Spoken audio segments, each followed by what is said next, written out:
یہ کہانی کسی اور کی نہیں بلکہ ایسے شخص کی ہے جسے دنیا ننو گورایا کے نام سے جانتی ہے۔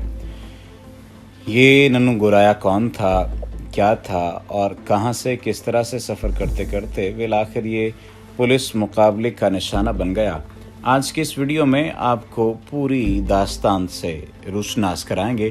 لیکن اگر آپ نے ابھی تک ہمارے چینل کو سبسکرائب نہیں کیا تو سبسکرپشن کا بٹن دبا کر سبسکرائب کر لیجئے تاکہ آئندہ آنے والی تمام ویڈیوز آپ کو ملتے رہیں۔ ذوالفقار چیمہ صاحب گجرانوالہ میں RPO رہے جب تک رہے جرائم نہیں رہے۔ ننو گورایا کا گینگ گجرانوالہ کو اپنی دہشت میں لے چکا تھا۔ اغواکاری، بھتہ خوری اس کے بنیادی جرائم تھے۔ قتل کی وارداتیں اس کے علاوہ تھیں۔ تھانہ کچہری سہمی ہوئی تھی، قانون کا اظہار واجبی سا تھا، پھر یہ کہ کچھ سیاسی عناصر کی اسے پشت پناہی حاصل تھی۔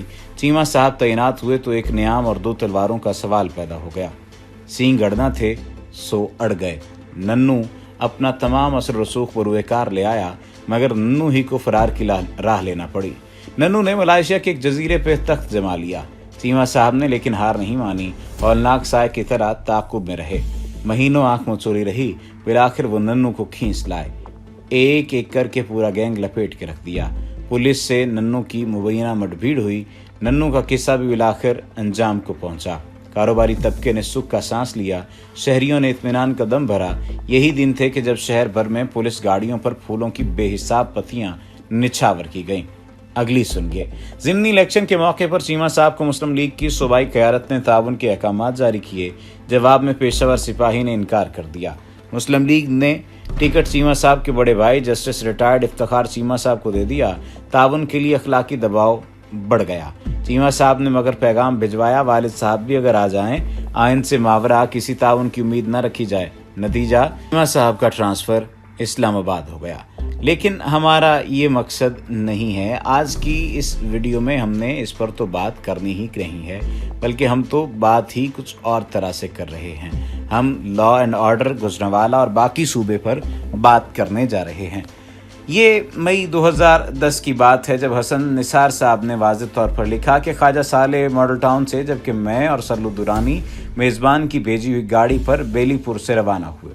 موٹر وے کے طے شدہ اسپاٹ پر خواجہ صاحب ہم سے چند منٹ پہلے پہنچ چکے تھے، سو ہم نے سرکاری سواری چھوڑی اور خواجہ کی گاڑی میں شفٹ ہو گئے، جس کے اندر پرانے گیت نئی آوازوں اور سازوں کے ساتھ چل رہے تھے۔ ہمارا ایج گروپ تو ایک ہے، لیکن میں بہت قدیم، خواجہ بہت جدید اور صلاح الدین درانی 50-50 کا ملا جلا کیس ہے۔ میوزک کی طرح ریمیکس سمجھ لیں۔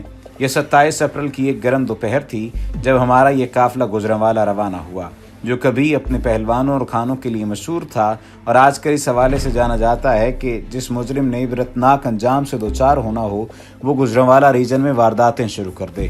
جہنم رسیدگی کا شوق جلد از جلد پورا ہو جائے گا۔ کچھ لوگ اپنے پیشے کا مان بھی ہوتے ہیں اور پہچان بھی۔ تقریباً 125 پولیس سٹیشنز پر مشتمل گجرانوالہ رینج کا DIG ذوالفقار چیمہ بھی ایسے ہی خال اور باکمال پروفیشنلز میں سے تھے، جو جہاں بھی گئے داستان چھوڑائے کی جیتی جاگتی مثال۔ اور یہ میں اس لیے نہیں کہہ رہا کہ ہمارے درمیان سالوں پر محیط قریبی تعلق ہے، وہ اجنبی ہوتا تو شاید میں زیادہ کھل کر بات کر سکتا۔ ہلکا سا تعارف یہ سمجھیں کہ اس شخص نے اپنی نوجوان ٹیم کے ساتھ پے در پے ایسی کارکردگی کا مظاہرہ کیا کہ عمومی طور پر نفرت کا سمبل پولیس اپنے شہر والوں کی انتہائی چہیتی ہو گئی کہ 2-2.5 سال میں 4 بار گجرانوالہ شہر سے پھول ختم ہو گئے کہ لوگوں نے پولیس والوں پر نچھاور کر دیے، کیونکہ دیانت اور دلیری سے سرشار ٹیم نے اپنے کیپٹن کی غیر معمولی قیادت میں اس شہر کو درندوں اور بھیڑیوں سے اس طرح پاک کر دیا کہ اس حقیقت پر افسانے کا گمان گزرتا ہے۔ قتل و غارت، کروڑوں کا بھتہ اور اغوا برائے تاوان کی داستان یہاں تک آن پہنچی تھی کہ گجرانوالہ کے صنعت کار اور سرمایہ دار ملک چھوڑنے کی تیاری کر رہے تھے۔ شہر میں صرف ایک انڈسٹری کو عروج حاصل تھا اور یہ انڈسٹری تھی اغوا برائے تاوان کی، کہ 50, 60, 70 لاکھ روپے تاوان فی موقعی معمولی اور معمول بن چکا تھا۔ جب جاسوسی ناولوں اور سسپینس بھری فلموں سے بھی زیادہ ناقابل یقین طریقے سے خوفناک ترین نام اوپر نیچے بدترین انجام سے دوچار کر دیے گئے اور بے چین شہر شانت ہو گیا۔ ننو گورایا، آصف وڈو، کالا گجر اور احمدی نت ایسے چھلاوا نما مجرم تھے جن کی ایک فون کال سے بھونچال آ جاتا۔